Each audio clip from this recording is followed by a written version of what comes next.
Here are 50 YouTube settings that can f*** a channel, including secrets that even the gurus who sell you a $5,000 course don't know. Like this setting, where you can click on allowed for these two categories and instantly make more money if you are monetized, like I did for my channel on this video with 1 million views. But if you're not monetized yet, let's start with these settings so you can get there ASAP. Like this new test and compare feature. Use it to ABC test 3 thumbnails. And if you can, try to do it like Mr. Beast by first testing 3 very different thumbnails and only later split test small changes like this. And for the next setting, if you doubt which category to pick, for example between education or blog, then here's what you can do. Right click on a viral video similar to yours, click on view page source, then Ctrl F to search for category, and then you know which category they use and you may use as well. And for customization and a trustworthy profile picture, I've used this free tool which created images of me like this,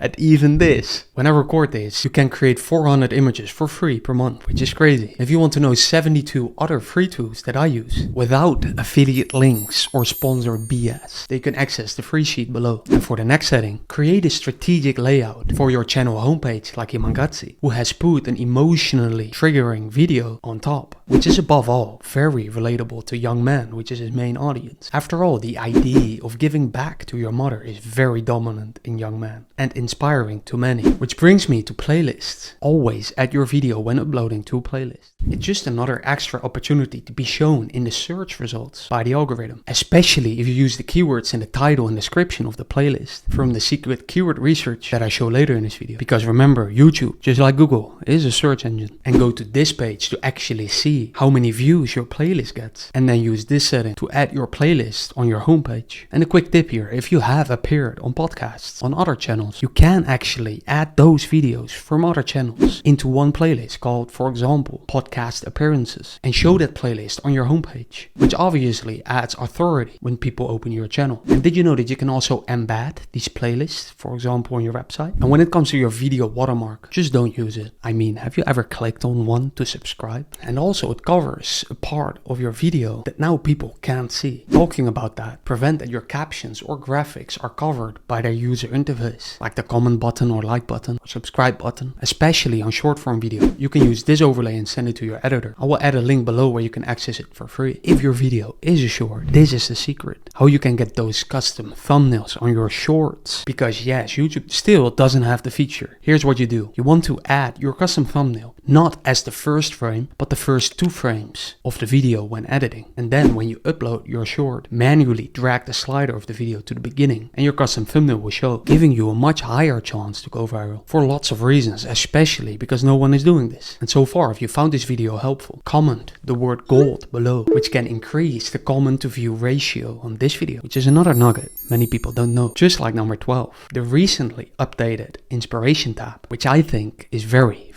underrated, as YouTube shows you the search terms of your viewers that are trending upwards. So use this, and this tab to your advantage when researching new video IDs. Talking about research, use the free Chrome extension from vidIQ to see the channel tags of someone else. Then copy them to a Google Sheet, because I will show you later in this video how to find out which keywords to use in your channel tags, also which ones in your video tags and as description hashtags. But before that, use this little trick by adding this to the end of your channel URL like so, and now you can use that link in strategic places, for example like your newsletter, and people are much likely to click on subscribe when they open that link instead of just your regular channel URL. But did you know that if people have your channel link, perhaps your private one, that they can see the channels that you are subscribed to? If you don't want that, turn off this setting under account privacy and then keep all my subscription private. I actually use this to my advantage to better understand my subscribers. Better said you. Because did you know that you can see all of your subscribers who have turned that setting still on here in your YouTube studio? And then you can click on their channel, and if they have videos uploaded, you can watch some of them to better know who is on the other side of your video, who you're actually talking to. And you can right away see which channels they watch. But if you prefer your own privacy, then go to this setting and remove your contact info if you don't want to receive spam, because you will. Just know that potentially potential sponsors or partners use this contact. So I leave it on. I just use Gmail's spam button for all the spam artists out there. Which brings me to the next setting. Turn your notifications off if you care about the truth. Or leave it on to read all of your comments on your video and feel the stress and pride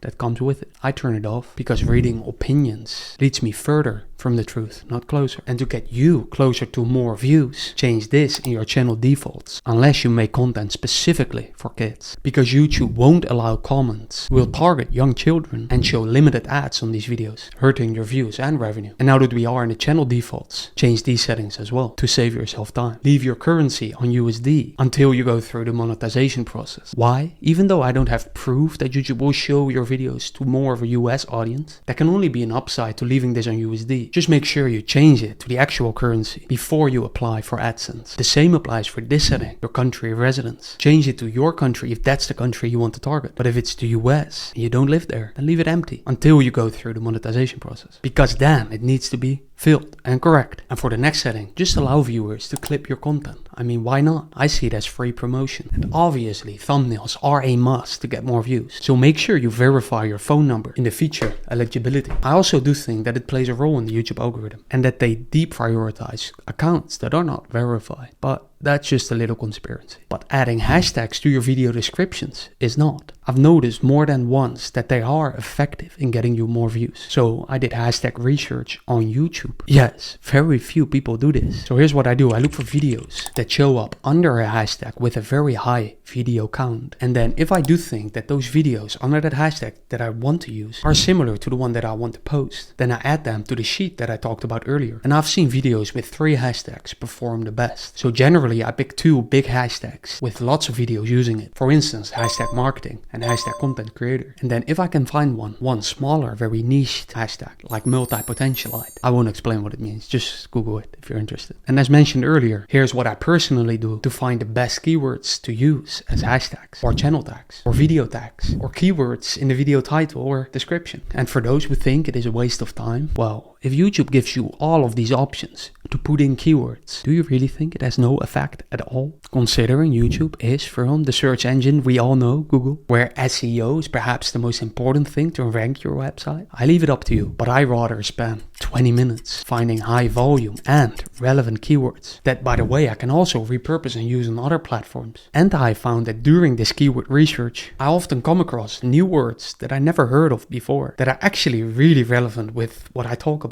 and that I now can use in next video IDs, like the word multi-potentialite. Anyways, here's my process. I add all the keywords that I can find and think of to a Google Sheet. I use the free vidIQ Chrome extension, but also this free website that lets you extract the tags of popular videos. And then when I have the list, I use this free tool to find the search volume for each keyword and competition level so that I can prioritize the best keywords. And then you can add some of them that you always talk about here using this free website that lets you copy the entire Google Sheet column and adds commas to it so you can easily copy paste it into your channel defaults. And for your next setting, make sure you change the default visibility to private or unlisted if you often share your video with a sponsor before they approve your ad break. Talking about ad breaks, do you know why many videos are just 8 minutes long? It's so that they can make more money because they can place more ads. And if you are monetized, you can review your mid-roll ad placements here and add more ad breaks or change the timestamps of your ad breaks here. I've never done this. I always let YouTube decide, just like I let them decide my automatic chapter. And here's my best guess if you wonder if you should do the same. When you look at MrBeast, they have turned this setting off. And I think they do on purpose because it allows people to skip through your video. But when you look at Stephen Bartlett's podcast, The Diary of a CEO, who, by the way, A/B tests everything, I assume that they also A/B tested this setting using no chapters. But they are, until now, still using timestamps. Now, of course, they wrote their own chapters, so they don't make use of this setting. So if you make podcasts as well, or very long videos, you may ask ChatGPT to give you the best timestamps based on your transcript. I just leave the setting on, as well as allowing automatic places and